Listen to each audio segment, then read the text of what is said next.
قربانی کس مال کے اوپر واجب ہے؟ قربانی کن پہ واجب ہے؟ دیکھیے جی،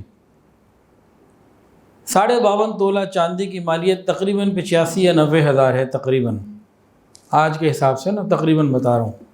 تو جس آدمی کے بعد یہ 85,000 90,000 کا اماؤنٹ ہے، اس نے قربانی کرنی ہے۔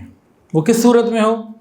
کیش ہو، مال تجارت ہو، سونا ہو یا چاندی ہو، یا گھر کا ضرورت سے زائد وہ سامان جو ایک سال 2 سال استعمال ہی نہیں ہوتا۔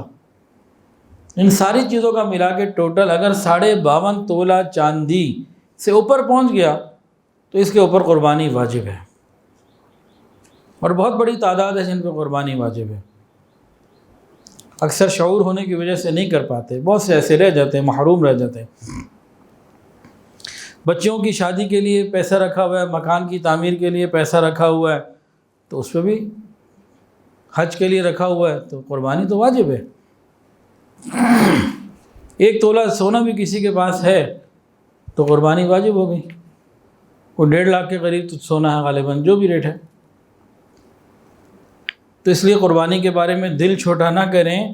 ہم تو رب کے سامنے قربان خود ہونے کے لیے تیار ہوں، جانور قربان کرنے کے لیے بہانے نہ تلاش کریں۔ حصہ ڈال لیں بھئی، لاہور میں ہمارے ہاں 21,500 کا حصہ ہے، تو کہیں سستا بھی ہوگا، 19,000 کا بھی شاید کہیں ہوگا، تو لاہور میں نہیں ڈالنا تو گلگت چترال میں 9,700 والا ڈال لیں۔ اچھا، بہت سے لوگ سوال پوچھتے ہیں مجھ سے، بہت لوگ سوال یہ پوچھ رہے ہیں کہ جی ہم رہتے لاہور میں، کراچی میں یا اپنا کسی جگہ پہ رہتے ہیں، تو یہاں تو قربانی 20,000 کے لگ بھگ ہے، تو اگر ہم 9,700 والی گلگت چترال میں ڈال دیں تو ہماری واجب قربانی پوری ہو جائے گی؟ جی بالکل پوری ہو جائے گی، کوئی مسئلہ نہیں ہے۔ وہ سمجھتے ہیں کہ شاید وہاں پیسے سستے ہیں تو اس لیے قربانی بھی ادھوری ہوگی۔ نہیں، قربانی پوری ہوگی۔ اصل میں وہاں کے جو جانور ہیں نا، وہ ایسے ہی ساشے پیک ہیں، چھوٹے چھوٹے سے ہیں، 50-60 کلو ان بیچاروں کا وزن ہوتا ہے۔ پہاڑی جانور ہوتے ہیں، 2 سال کے پورے ہوتے ہیں، جو شرعی اس کے تقاضے ہیں وہ پورے ہوتے ہیں، لیکن جانور ذرا چھوٹا ہوتا ہے۔ یہاں اس طرح کا جانور ملتا ہی نہیں ہے۔